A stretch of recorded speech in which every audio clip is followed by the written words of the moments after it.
مساء الخير عليكم. معلش استوقفني كده فيديو منتشر على السوشيال ميديا، تقريبا كابتن سيف زاهر امبارح كان جايب لقطات من احتفالات الاهلاويه على جون وسام بيه ابو علي باشا في البنك الاهلي. فاستوقفني جدا الكومنتات بصراحه، يعني كومنتات 90% منها من نوعيه اشكروا اتحاد الرابطه هو السبب في انه الاهلي يبقى متصدر الدوري، اشكروا اتحاد الكوره، اشكروا المؤامرات الحكوميه، يعني ذكروا حاجات كتير جدا. فانا بصراحه اللي ضايقني ان هم نسيوا يذكروا اهم حاجتين في ان الاهلي يبقى متصدر الدوري. اقسم بالله انتوا اكبر الاسباب في انه الاهلي يبقى متصدر الدوري، ومستغربه جدا انه يعني محدش ذكركم نهائي. انتوا بالنسبه لنا اهم اسباب في ان الاهلي يبقى متصدر الدوري.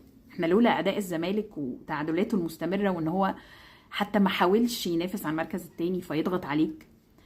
نادي بيراميدز انهيار الماتشين ورا بعض 6 نقط، بعيدا طبعا عن تصديات ياسر باشا ابراهيم وسام بيه ابو علي باشا، الحاجات دي كلها لولا جدعنه ورجوله الزمالك وبيراميدز كانش هيبقى ليهم لازمه او دور.